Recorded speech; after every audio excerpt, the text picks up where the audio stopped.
오늘 우리가 봉독한 이 말씀을 가지고 예수님을 만난 나다나엘의 제목으로 말씀의 은혜를 같이 나누겠습니다.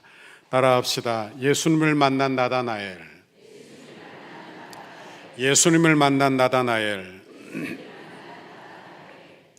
사람은 짐승과는 달리 먹을 것만으로 자기의 굶주림을 채울 수 있는 그런 존재가 아닙니다. 이 말은 사람에게는 다른 굶주림이 우리에게 늘 있다는 그런 뜻이기도 한 것입니다. 요한복음 4장에 보면 사마리아 여인은 사랑에 굶주린 사람이요, 오늘 본문 요한복음 1장에는 나다나엘은 진리에 굶주린 사람입니다. 여러분, 사람이 먹고 사는 거, 그저 배부르게 먹는 것이 그 사람의 행복을 보장하지 못한다는 이야기를 하는 것입니다. 여러분, 그런 사람은 결코 만족을 누리지 못하거나 행복을 누리지 못해요. 그 영혼이 만족하지 않으면 안 된다 하는 말씀입니다. 사람이 며칠을 한번 굶었다고 한번 생각해 보십시오. 스스로 금식한 것이 아니라면 아마 정말 참지 못할 것이 굶주리는 것입니다. 그러니까 내 자식이 굶주리거나 내 가족이 굶주린다면 아마 가장은 체면도 없고 양심도 자존심도 없는 거예요. 그러니까 그저 내 배를 채우고자 하는 그런 마음, 이것이 간절할 것이다 하는 말씀이에요. 그런데 인간은 배고픔, 육신의 배고픔만이 굶주림만이 아니라 우리의 모든 굶주림에 똑같이 반응한다 하는 사실입니다. 오늘 본문에 나오는 나다나엘은 이 굶주림을 위해서 나름 애쓰고 산 사람이에요. 그가 무화과 나무 아래 앉아 있습니다. 그는 무화과 나무에 앉아 있기를 좋아했어요. 그 당시 무화과 나무는 그늘이 있고, 그리고 그 그늘에서 율법을 묵상하고 율법을 가르치거나 배우고 기도하고 묵상하곤 했습니다. 그러니 그곳은 하나님의 은혜를 받는 장소이기도 했다 하는 말씀이에요. 그런데 그 당시 현실은 참으로 암담했습니다. 왠가 하면 로마가 그 당시 그 이스라엘을 다스리고 있었고, 로마의 빌부터 사는 유대인들, 신앙을 저버린 유대인들, 또한 신앙을 지키겠다고 율법주의로 빠진 그런 종교인들, 이런 사람들이 사회를 양분하고 있었어요. 마치 우리 사회와도 같은 것입니다. 우리 사회 극우, 극좌 이렇게 나누어져서 얼마나 힘들고 어려워요. 그런데 이들이 마치 이런 지경이 되는 거예요. 여러분, 그리고 나다나엘은 아마 무화과 나무 아래에서 이런저런 묵상을 했을 거예요. 소망 없는 자기 시대를 묵상했을 것이고, 소망 없는 유대주의를 묵상했을 것입니다. 여러분, 그리고 그 묵상 속에 잠겨 있는 거예요. 나다나엘은 그 이름으로 미루어 봐도 그런 종교적인 배경을 가진 사람으로 보입니다. 왠가 하면 나다나엘의 이름의 뜻은 하나님의 선물이라는 뜻을 가지고 있어요. 그러니까 그의 이름이 12사도의 이름 중에 들어가지 있지 않지만 그의 이름에 다른 이름이 있는데 학자들은 나다나엘이 바돌로메다 이렇게 보는 것입니다. 왠가 하면 나다나엘과 바돌로메가 항상 빌립과 함께 기록이 되고 있는 것을 보아 나다나엘과 바돌로메는 같은 인물로 보는 것입니다. 그런데 바돌로메는 또 어떤 의미를 가지고 있느냐? 바는 아들이라는 뜻이에요. 그러니까 돌로메 아들이다, 이게 바돌로메의 이름의 뜻이 되는 것입니다. 얼마나 아버지가 대단하고 유명했으면 아버지의 이름을 따서 누구의 아들이라 이렇게 이름을 지었겠느냐 하는 말씀이에요. 그러니 그만큼 그의 아버지는 유명한 사람이요, 유명한 종교 지도자인 돌로메의 아들, 그리고 하나님의 선물이라고 이름 지어진 나다나엘. 여러분, 그는 지금 무화과 나무 아래에 앉아 시대를 걱정하고 그리고 하나님의 말씀을 묵상하고 있었다 하는 말씀입니다. 나다나엘은 종교인이고 경건한 인물이에요. 요한복음 4장에 나오는 사마리아 여인과는 완전히 판이하게 다른 사람입니다. 사마리아 여인은 남편이 5이요 지금 사는 남자도 자기 남편이 아니라고 했어요. 그래서 세상 사람들에게 손가락질 받는 부도덕한 죄인입니다. 그러나 나다나엘은 완전히 달라요. 그는 지성인이요 종교인입니다. 경건한 가정에서 태어난 유대인이에요. 여러분, 그런데요, 어떤 사람이 주님께 나오는 게 어려운지를 한번 생각해 봐야 하는 거예요. 우리 시대도 마찬가지입니다. 우리 시대도요, 자기가 괜찮다고 생각하는 사람, 자기가 죄가 없다고 생각하는 사람, 자기는 나름 경건하고 자기는 나름 도덕적으로 윤리적으로 잘 살고 있다고 생각하는 사람, 그는 자기 기준을 딱 세워놓고 그 기준에 부합하지 않으면 절대로 그 가운데 들어오지 않는 사람이라 하는 거예요. 바로 나다나엘이 그런 사람입니다.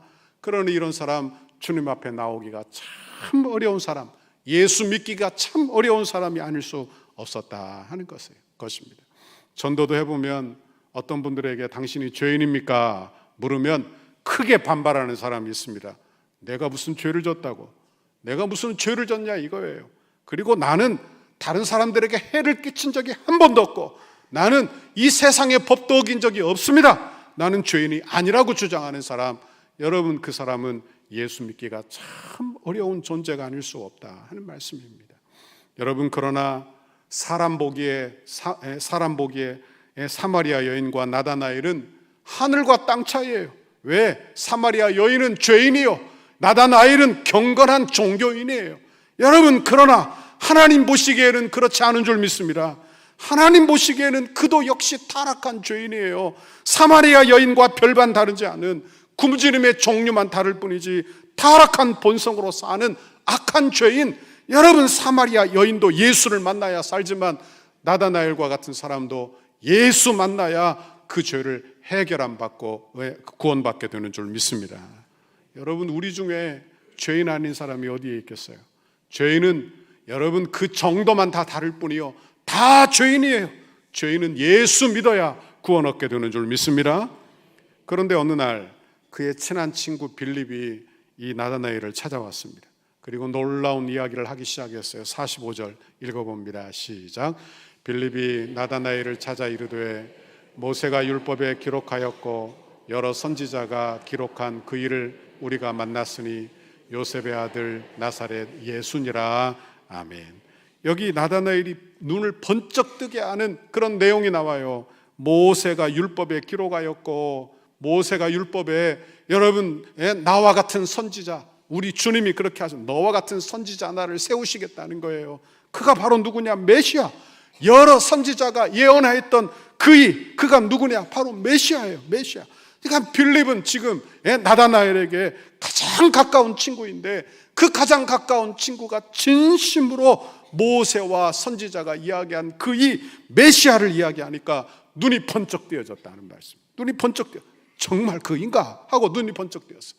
하지만 그 다음 구절을 보고 크게 실망하는 것입니다. 요셉의 아들 나사렛 예수니라. 이 말을 딱 듣고 마음을 접어버려요.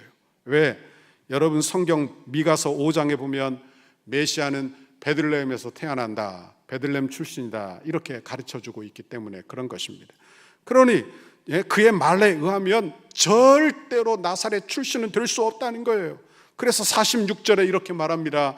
나다나엘이 이르되 나사렛에서 무슨 선한 것이 날 수 있느냐. 절대로 메시아는 나사렛 출신이 될 수 없다는 의미를 가지고 있는 거예요. 여러분 그러나 빌립은 포기하지 않고 더 강력하게 전도한 줄 믿습니다. 여러분도 여러분 교회 나오지 않는다고 내 가족, 내 친척, 내 자녀를 포기하지 말기를 간절히 바랍니다.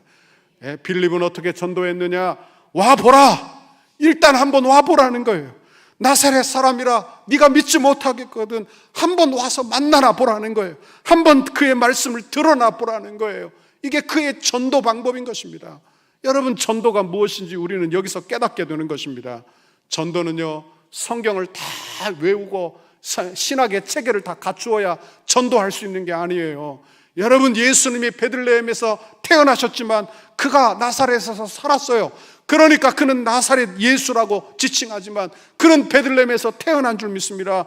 그러나 그런저런 지식이나 그런저런 이야기도 할 것 없이 빌립은 여러분 그저 와보라, 그저 논쟁하지 않고 와보라 하는 거예요. 나다나엘이 훨씬 더 신앙적인 지식을 많이 가지고 있었지만 빌립이 찾아가 그에게 와보라 이렇게 이야기하여 그가 전도받아 하나님의 예수님의 제자가 된 줄 믿습니다. 여러분 우리도 다른 사람들에게 전도하는 사람 되시기를 간절히 바랍니다. 왠가 하면 여러분 하나님은요 우리를 통하여 다른 사람을 구원하시기를 기뻐하시기 때문인 줄 믿습니다. 그러니까 하나님이 직접 하실 수 있지만 여러분에게 복음의 통로되라고 하는 거예요. 그러니 나도 다른 사람을 통하여 예수 믿었지만 나를 통하여 또한 다른 사람을 부르시는 줄 믿습니다. 그러니 그 일을 잘 감당하는 사람이 되어야 한다 하는 말씀입니다. 이번 우리 교회 금요일 날 우리 덕서교회 전도대 수료식이 있었습니다.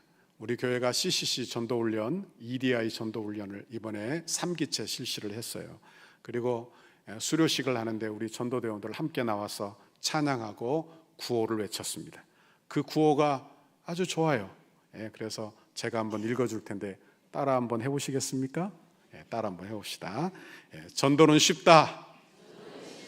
좀 크게 해야지 전도가 쉬워집니다. 다시 한번. 전도는 쉽다.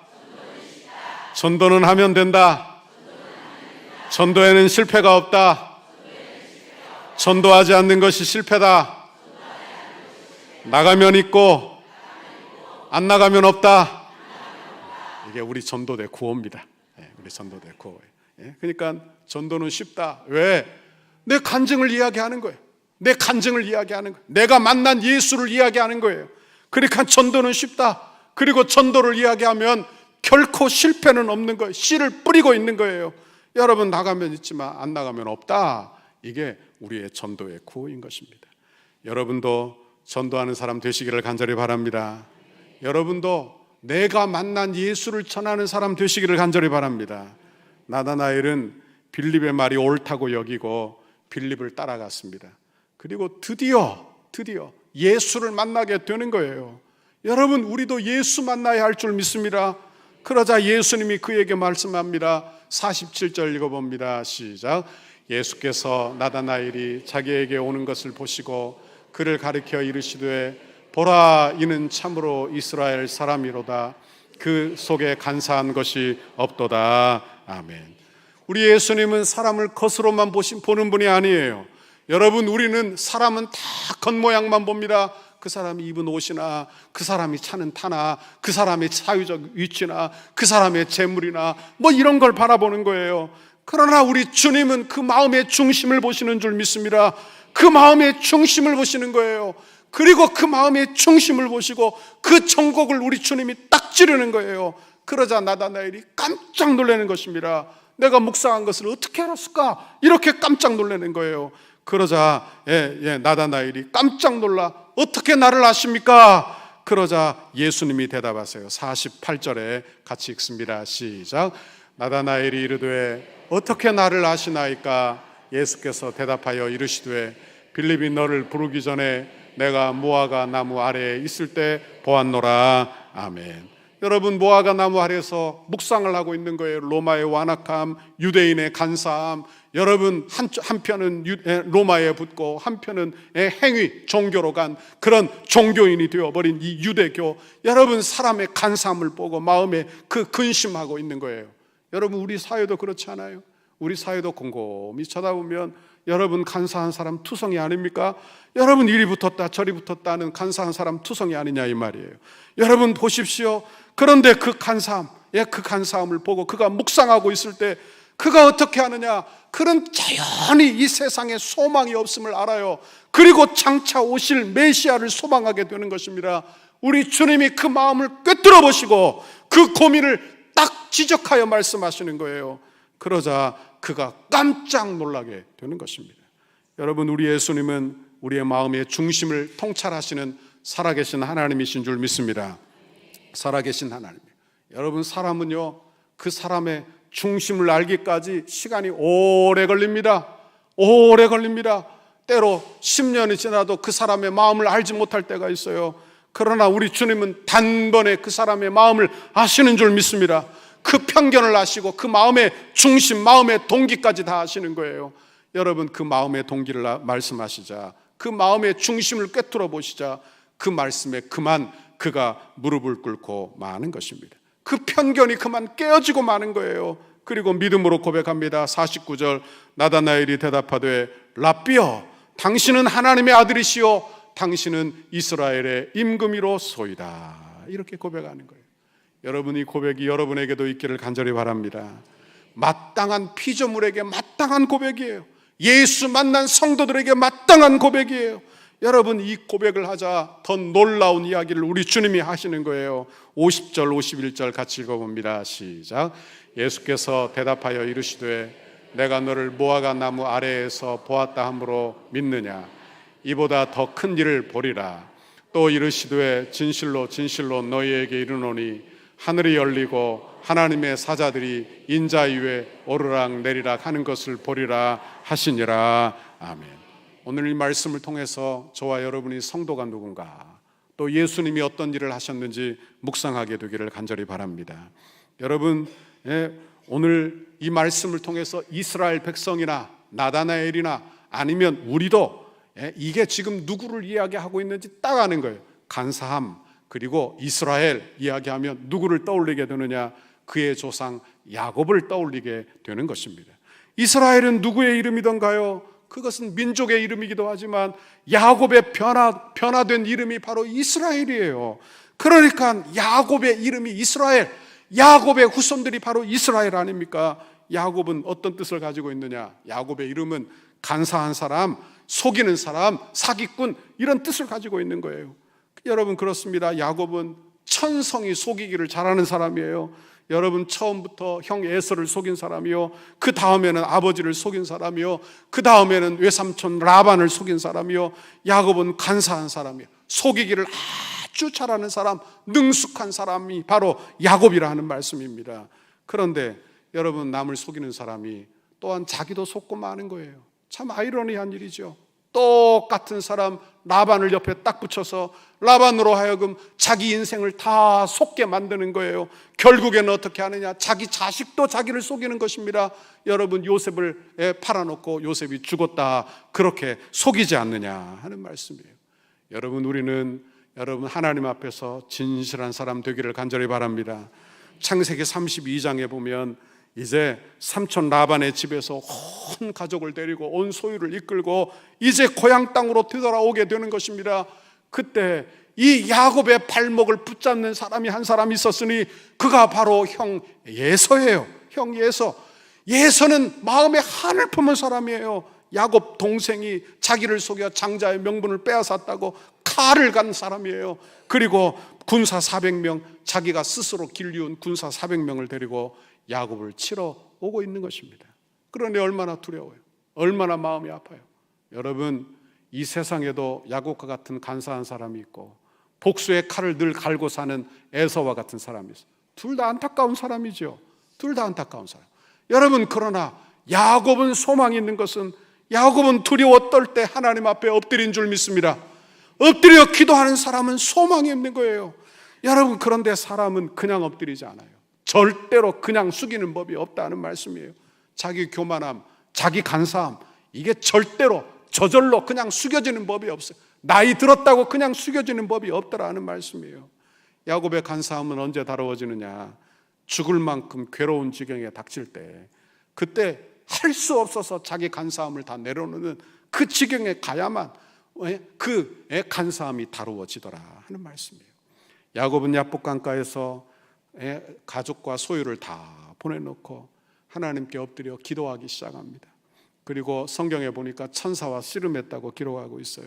그런데 그가 천사와 씨름하며 과거에 하나님이 자기에게 주셨던 말씀을 꼭 붙드는 것입니다. 그 약속의 말씀은 창세기 28장 바로 베델의 약속의 말씀이에요. 야곱이 정처 없이 라반의 집으로 갈 때 베델에서 하나님이 그를 찾아오신 거예요. 그리고 꿈을 보여주시는데 하늘이 열리고 하늘과 땅에 사닥다리가 놓이게 된 거예요. 그리고 그 위를 천사들이 오르락 내리락 한 것을 본 것입니다. 그리고 하나님이 말씀하셨어요. 그 말씀이 창세기 28장 13절에 나와요. 읽어봅니다. 시작. 또 본즉 여호와께서 그 위에 서서 이르시되 나는 여호와니 너의 조부 아브라함의 하나님이요 이삭의 하나님이라. 그 다음 내가 누워있는 땅을 내가 너와 내 자손에게 주리니. 15절에도 28장 창세기 28장 15절에도 내가 너와 함께 있어 내가 어디로 가든지 너를 지키며 너를 이끌어 이 땅으로 돌아오게 할지라. 내가 내게 허락한 것을 다 이루기까지 너를 떠나지 아니하리라. 이렇게 우리 주님이 말씀하신 거예요. 그러니까 이 말씀을 기억하고 있는 것입니다. 그리고는 지금 천사와 씨름하면서 이 이야기를 하고 있는 거예요. 주님, 나와 함께 하시겠다고 약속하지 않았습니까? 주님, 나를 도와주시겠다고 약속하지 않았습니까? 내가 고향 땅으로 돌아오기까지 나를 지켜주시겠다고 약속하지 않았습니까? 그리고 약속의 말씀을 꼭 붙들어 천사와 씨름하고 주님께 간구하고 있더라 하는 거예요. 여러분도 약속의 말씀을 붙들어 기도하시기를 바랍니다. 기도 응답 받는 아주 좋은 비결은요, 약속의 말씀을 붙들어 기도하는 거예요. 약속의 말씀을 붙들어 기도하는 거예요. 약속의 말씀을 꼭 붙들어 기도하는 것입니다. 여러분, 그리고 야곱은 이렇게 약속의 말씀을 붙들어 기도할 때 그 고집이 꺾이고 그 간사함이 꺾이게 되고 그는 변하여 은혜의 사람이 된 줄 믿습니다. 은혜의 사람이 되는 거예요. 이스라엘의 뜻은 하나님과 겨루어 이긴 사람이라는 뜻을 가지고 있어요. 그럼 한번 생각해 보십시오. 피조물인 인간이 창조주인 하나님과 겨루어 이길 사람이 있을까요? 있을까요? 그런 사람이 어디 있겠어요? 어떻게 창조주를 이기겠습니까? 여러분, 창조주에게 순종하고 사는 것이 피조물이지요. 그런데 여기 보니까 이스라엘을 하나님과 겨루어 이겼다 하며 이스라엘이라, 야곱을 간사한 사람 야곱을 이스라엘이라 이렇게 바꾸어 주셨다는 거예요. 그럼 하나님이 어떻게 하셨느냐? 하나님이 약속의 말씀을 붙들고 기도하는 야곱에게 스스로 져주셨다. 그렇게 봐도 무방할 것입니다. 마치 이런 거예요. 손자에게 할아버지가 약속을 했어요. 내가 뭐 해주마. 그러니까 손자가 쫓아와서 할아버지 떼쓰면서 손잡고 끌고 갑니다. 이렇게 할아버지가 이야기했으니까 해주세요. 못 이겨서 그러는 게 아니라 그 아이가 너무 귀엽고 할아버지가 한 약속이 있으니 스스로 져주시는 거예요. 스스로 져주시는 거예요. 그래, 그렇게 하자 하는 것입니다. 여러분, 약속의 말씀을 붙들 때 하나님께서 우리를 붙잡아 함께 해주시는 줄 믿습니다. 이스라엘은 그러므로 여러분 은혜의 이름인 줄 믿습니다. 하나님의 은혜로 받은 거예요. 때를 쓰고 얻은 게 아니에요. 때를 쓰고 얻었다고 생각하면 안 되는 것입니다. 왜냐하면 그 때로 하나님이 스스로 지시는 분이 아니시기 때문에 그런 거예요. 오직 은혜로 그에게 이스라엘이라는 이름을 주신 거예요. 그리고 이스라엘은 은혜로 하나님의 백성이 된 줄 믿습니다. 그런데 이 육적인 이스라엘이, 이 야곱의 후손들인 이스라엘이 하나님의 말씀을 붙들지 않아요. 은혜로 되었는데 은혜로 살지 않아요. 여러분, 은혜를 붙들지 않는 거예요. 약속의 성취인 예수 그리스도께서 오셨지만 그 약속을 영접하지 않는 것입니다. 그러니 어떻게 됩니까? 그는 다시 야곱으로 되돌아가 그 속이 간사한 것으로 가득한 여러분 거짓 이스라엘이 되고 말았더라 하는 것입니다. 성도는 예수 믿어 하나님의 자녀된 줄 믿습니다. 성도는 은혜로 되었어요. 내가 성도 된 것은요, 내가 뭘 해서가 아닙니다. 내가 뭘 이루어서도 아니에요. 내가 도덕적으로 착해서도 아니에요. 오직 하나님의 은혜로 된 줄 믿습니다. 오직 하나님의 은혜로 된 거예요. 그러니까 성도는 은혜로 되었어요. 그러니 우리는 은혜로 살아야 할 줄 믿습니다. 여러분, 내 노력으로 된 것이 아니니 여러분, 우리는 늘 은혜를 붙잡아야 할 줄 믿습니다. 그런데 은혜로 시작한 사람이 나중에 다시 자기 노력으로 되돌아가거나 자기 꾀로 되돌아가거나 자기 간사함으로 다시 되돌아가서는 안 된다. 그건 신앙생활이 되지 못한다 하는 말씀이에요. 제가 아주 오래전에 한 20년도 더 된 일입니다. 제가 청년들을 데리고 미얀마의 단기 선교를 다녀온 적이 있습니다. 제가 한 번도 말씀 여러분에게 드린 적이 있습니다만, 우리 교회 오셔서 지난번에 우리 선지서 강해해 주신 총신대 안석일 교수님이 우리 교회 잠깐 오셨다 가셨는데, 그분이 한 교회에 있을 때 그 교수님이 한 팀, 내가 한 팀, 이렇게 두 팀을 데리고 미얀마에 방문을 했어요. 그런데 미얀마에 그 당시 공산 정권이 막 뒤집히고 바뀌는 때여서 아주 시끄러웠어요. 그래서 선교사들이 막 쫓겨나기도 하고 그런 때였습니다. 그런데 그때 저희들이 갔으니까, 두 팀이 갔으니까 약 한 30여 명 그렇게 청년들과 교역자가 함께 모여있고 한 집에 모였고, 그리고 그 당시 미얀마에서 선교하고 있는 선교사들이 그곳에 다 모였어요. 다 한 10대 명 선교사가 모였습니다. 그리고는 선교는 이렇게 하라고, 미얀마는 이런 특징이 있다고 이런 이야기를 쭉 해주었어요. 그러자 한 청년이 손을 들고 선교사님에게 질문했습니다. 그 중에서 나이가 제일 많은 선교사님에게 질문을 했어요. 선교사님은 이 땅에서 선교하면서 제일 어려운 점이 무엇입니까? 그러자 이 선교사님, 시니어 선교사님이 뜻밖의 이야기를 딱 하시더라고요. 내 간사함이 문제지요. 이렇게 이야기를 해요. 내 간사함이 문제지요.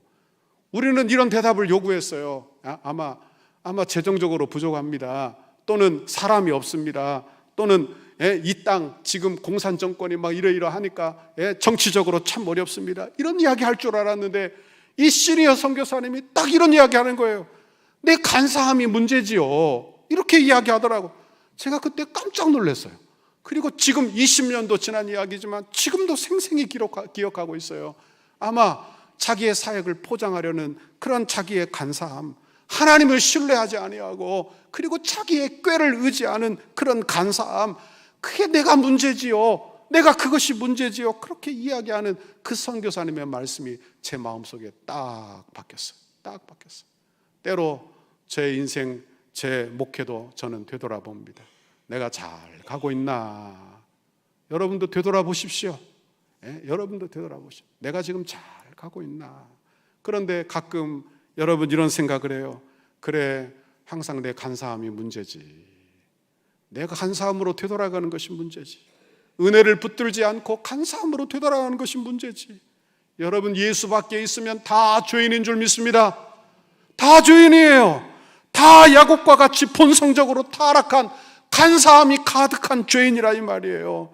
그러니 은혜 아니면 여러분 간사함이 나타나 이게 자기가 최고인 줄 알고 사는 거예요. 내 꾀가 최고인 줄 알고 사는 거예요. 자기 의로 사는 것이죠. 자기 잘난 맛에 사는 거예요.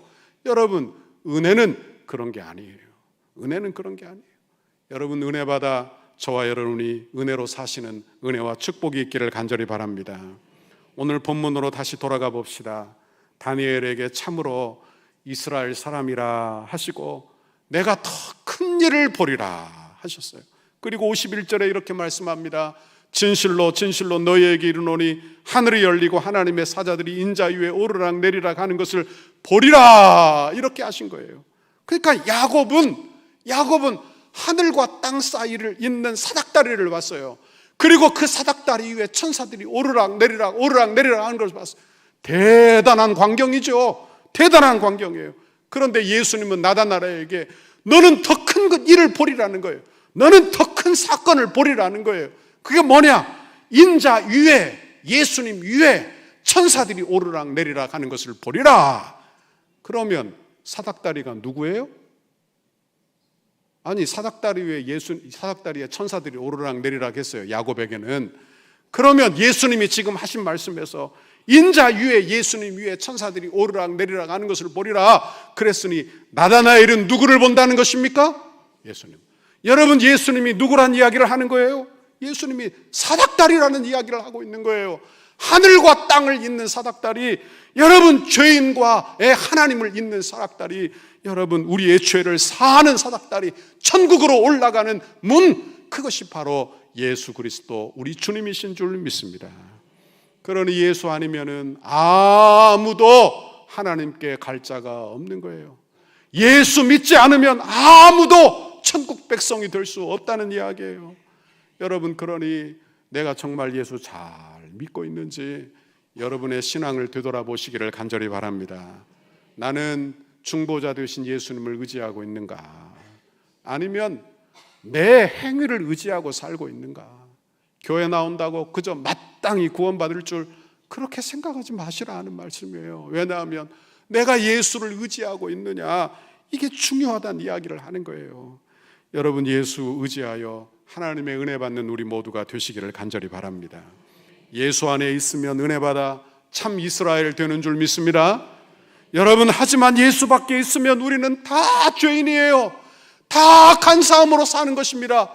여러분, 다 자기 꾀로 사는 거예요. 그 꾀는 악한 본성에서부터 나오는 거예요. 하나님을 기쁘시게 하지 못해요.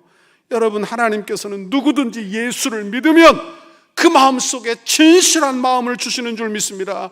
야곱처럼 사기꾼도, 야곱처럼 간사한 마음이 가득한 사람도, 그 사람도 바꾸어 참 이스라엘로 바꾸어 주시는 줄 믿습니다. 여러분, 우리 안에 이렇게 우리 주님이 새 마음을 창조하신 거예요. 그러니까 새 마음, 거듭난 마음, 여러분 하나님 성령의 마음을 우리 안에 창조하신 거예요.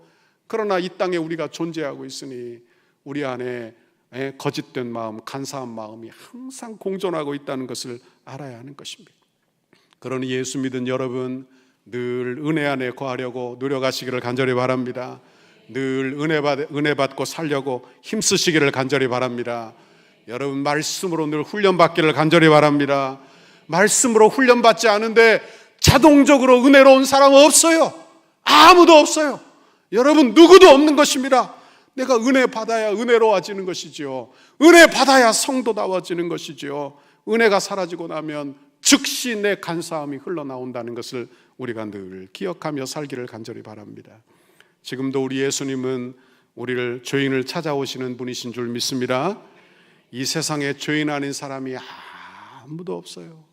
그저 좀 고상한 척하는 죄인이 있을 뿐이에요. 그저 경건한 척하는 의인이 있을 뿐이에요. 그저 의로운 척하는 의인이 있을 뿐이에요. 여러분 다 죄인입니다. 죄인은 예수 만나야 될 줄 믿습니다. 예수 만나야 되는 거예요. 누구든지 할 것 없이 예수 만나 예수 영접해야 그에게 소망이 있고 그에게 희망이 있다 하는 말씀이에요. 요한복음 10장 10절 같이 읽어봅니다. 시작. 도둑이 오는 것은 도둑질하고 죽이고 멸망시키는 것뿐이요 내가 온 것은 양으로 생명을 얻게 하고 더 풍성히 얻게 하려는 것이라. 아멘. 우리 주님이 오면요, 우리 주님이 내 안에 찾아오시면 어떻게 됩니까? 풍성해져요. 내 생명이 풍성해져. 여러분 더 풍성해지고 좋은 열매를 맺게 되는 줄 믿습니다. 여러분 우리 주님은요 사람의 겉모양을 보지 않아요. 겉모양을 보지 않아요. 사람은 겉모양 보지만 우리 주님은 우리의 마음의 중심을 보시는 줄 믿습니다. 우리의 중심을 즉시하시는 거예요. 우리의 중심을 즉시하시는 거예요. 예수 믿으면 내 마음의 중심을 우리 주님이 바꾸어 주시는 줄 믿습니다. 여러분 내 마음의 중심을 바꾸어 주시는 거예요. 여러분 우리의 마음의 중심에 내가 꼭 상한 척하고 살지만 경건한 척하고 살지만 여전히 죄악 속에 빠져서 여러분 썩어서 문드러진 그 마음의 중심을 보시고 우리 주님이 찾아와 우리에게 손 내미시는 분이 나의 구주 나의 하나님이신 줄 믿습니다. 시편 103편 13절 14절 읽습니다. 시작. 아버지가 자식을 긍휼히 여김같이 자기를 경외하는 자를 긍휼히 여기시나니 이는 그가 우리의 체질을 아시며 우리가 단지 먼지뿐임을 기억하심이로다. 아멘. 여러분 우리 하나님이 우리를 아시되 우리를 단지 먼지뿐임을 우리의 체질을 아신다 하시는 것입니다. 내가 죄인인 걸 잘 아시는 거예요. 내 힘으로 안 된다는 걸 잘 아시는 거예요. 내 마음의 중심을 보시고 그리고 내 체질을 잘 아시고 우리를 찾아와 손 내미시는 분이 나의 구주 나의 하나님이신 줄 믿습니다. 저는 우리 이곳에 계신 분 중에 혹시라도 예수 영접하지 않은 분이 계시다면 예수님이 손 내미실 때 그 손 잡으시기를 간절히 바랍니다. 예수님 손 꼭 잡으면 여러분 그분이 여러분을 평강으로 이끌어 가시는 줄 믿습니다. 고린도후서 4장 6절 읽어봅니다. 시작. 어두운데 빛이 빛이라 말씀하셨던 그 하나님께서 예수 그리스도의 얼굴에 있는 하나님의 영광을 아는 빛을 우리 마음에 비추셨느니라. 아멘. 여러분 우리 마음은요 간사한 마음으로 어두워요. 간사한 마음으로 어두워요. 그러니까 예수 그리스도 없으면 우리 마음이 다 어두워요. 깜깜해요. 분별력을 갖지 못하는 거예요. 그때 우리 주님이 어떻게 하시느냐? 하나님께서 예수 그리스도의 얼굴에 있는 하나님의 영광을 아는 빛, 그게 뭐겠어요? 복음의 빛, 말씀의 빛을 우리에게 비추시는 것입니다. 여러분 그 빛이 내 안에 들어오기 시작하면 그때부터 달라지는 거예요. 그때부터 달라지는 거예요. 여러분 그때부터는 이제는 여러분 주를 보며 사는 것입니다. 은혜 받아 사는 거예요. 원하기는 저와 여러분이 하나님의 은혜 받아 사는 저와 여러분의 신앙생활 다 되기를 간절히 바랍니다. 나다나엘을 찾아오셨던 예수님, 그리고 마음의 중심을 뚫어보시고 그에게 하나님의 복음을 비춰주셨던 예수님이 저와 여러분에게도 찾아오시기를 바랍니다. 그리고 내 자녀들에게도 찾아가 주시기를 간절히 바랍니다. 내 가족에도 우리 주님이 찾아오셔서 주님의 밝은 빛을 내 안에 환히 비춰주시기를 간절히 바랍니다. 그래서 주의 영광 위에서 사는 우리 모두가 되시기를 주님의 이름으로 축원합니다. 축원합니다.